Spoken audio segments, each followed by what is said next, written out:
Boxing Ego here. If you like this video, make sure you hit the like button and also subscribe to the channel and hit the bell icon on the top of your screen to get notified when the latest new content drops. A toss up, but just I think Spence might be a little bit too big. But I don't know. I could be wrong. So if you were in his camp, so to speak, like, would you advise him to go for like Lomachenko instead of Spence? Like, if I was in his camp, you know what I would advise him?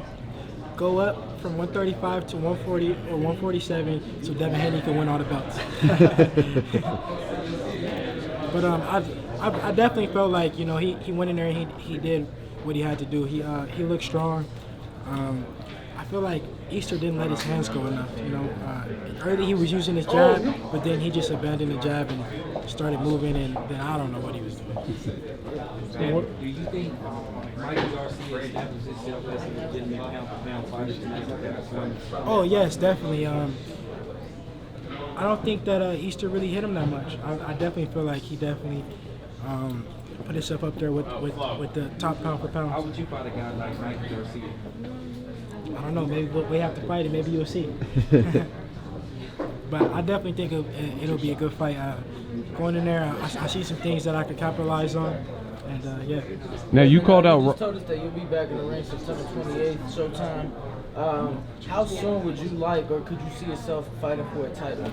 Oh well, very soon. You know, right now I can fight for a title right now. I'm ranked high enough to fight for a world title, but I see about 1 to 2 more fights. I should be fighting for a world title. But if it was up to me, I'd be fighting now for one. Devin, you're 19, but you talk like a 35-year-old dude. How did that happen? I don't know. Everybody always tell me that, but I don't know. You're just mature for your age. Yeah, I'm just mature. Hey Devin, you called out Robert Easter a little while back. Was there something you seen in his fight game that you thought you would be able to capitalize? It was something that I seen in his fight game that, you know, I feel like I could capitalize on. But if he wants to fight now, we ain't fighting, because, you know what I'm saying? Because it's nothing for me to gain now. You know, at one point he was world champion, and he act like I was nowhere to, like, I wasn't able to compete with the top guys and I wasn't on his level. So if he wants to fight now, we ain't fighting. Who do you want next? Well, I already kind of have an opponent coming up September 28th. That I don't want to say who it is yet, but so. Is it Easter specifically that you don't want to fight next, or you would not pass on the option, or is it past champions? Is there value in defeating past champions, or no? No, because when I wanted to fight him, he didn't want to fight me. He said that, oh, it was, who am I? Why do I want to fight him? I wasn't no credibility. He wouldn't get no credibility fighting me. So now me fighting him, I won't get no credibility fighting him. Devin, a lot of people consider you the most complete prospect out of the bunch. There's a lot of guys out there. Teofimo Lopez, Shakur Stevenson, Ryan Garcia, Carlos Balderas who fought tonight. Who do you consider to be the guy that could be there possibly in the future with you in a big fight? You know, it's a lot of good guys coming up. You know, Ryan Garcia, Carlos Balderas, Teofimo Lopez. You know, it's a lot of good guys coming up. You know,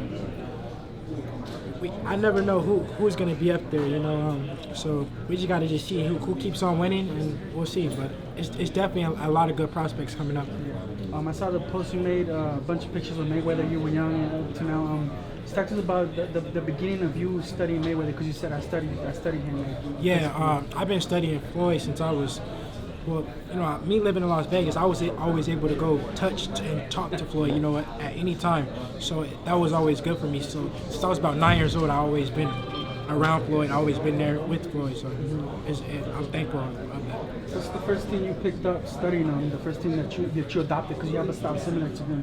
When I was little, I used to always move around the ring a lot. Everybody used to say I was running, but I don't know, for some reason that just was something that I learned first, and then I learned how to punch and all that. So I would fight. I would go to amateur fights, and I would just keep going around the ring, and I think I got that from Floyd. What's maybe the best advice he's giving you, like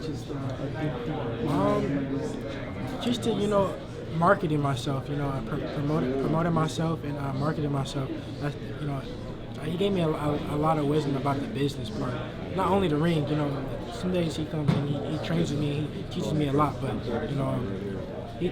He taught me so much stuff. It's a lot. And by marketing yourself, of course, we all feel what's the girl's name? I can't remember her name. We first stand, publicity stand. What's her name? Black China. Publicity stand. It kind of got a lot of people looking your way. Like, No, it wasn't a publicity stunt, but me and her, we friends. We're gonna continue to be friends, and you know, everybody else said whatever they thought it was or whatever, but me and her have always been friends. what if Floyd Mayweather tell you about your latest car?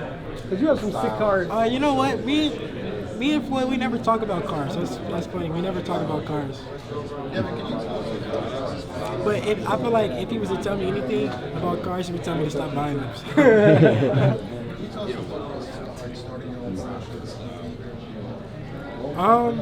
You know, when I was in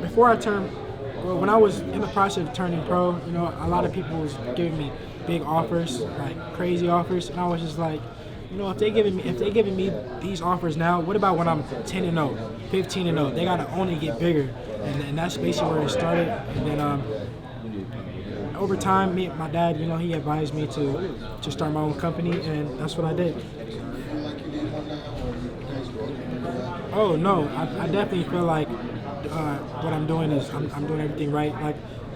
Like I said, me and Steven Espinosa, we had a meeting earlier, and you know, he told me that, you know, what I'm doing is great, and you know, I'm the boss, and to keep doing what I'm doing, and I'm gonna be all right. How did you grade your performance when you sparred with Floyd Mayweather? I give myself an A. You know, I definitely give myself an A. Being in there, that was a B. That was just being in there. That was a B. So, you know what I'm saying, with doing good, I give myself an A. Was there anything in there that he did that just from watching him on TV, you're like, oh, I didn't know it'd be like this? No, like I said, when I was sparring him, it was like I've been there before. Like I seen everything he was doing.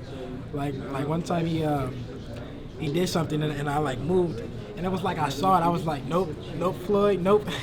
But it was crazy just, you know, being in there, and I really do thank him for that opportunity. Would you like to see Floyd in the octagon?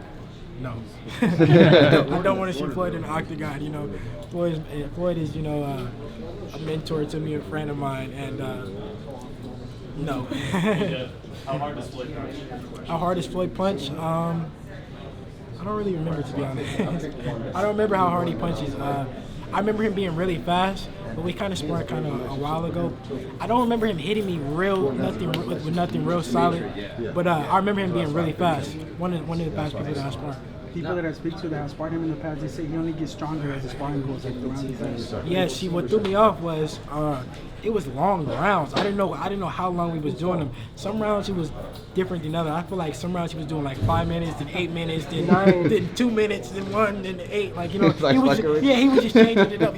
But it was good.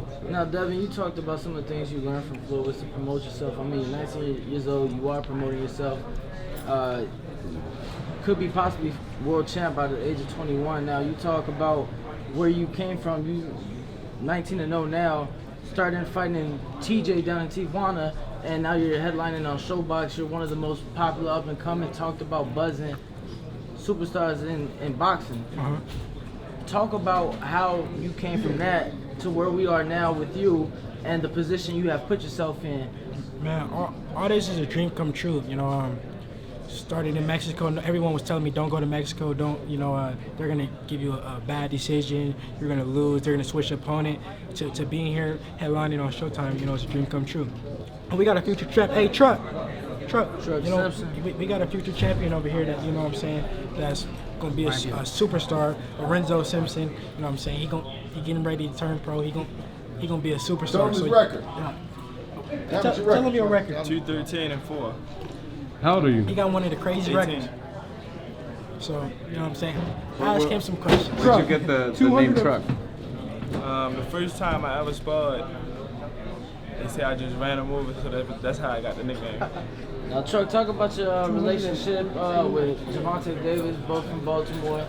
They call him Tank, call you Truck, obviously big weight class, but talk about the relationship and maybe what role has he played in your career, in your life, and how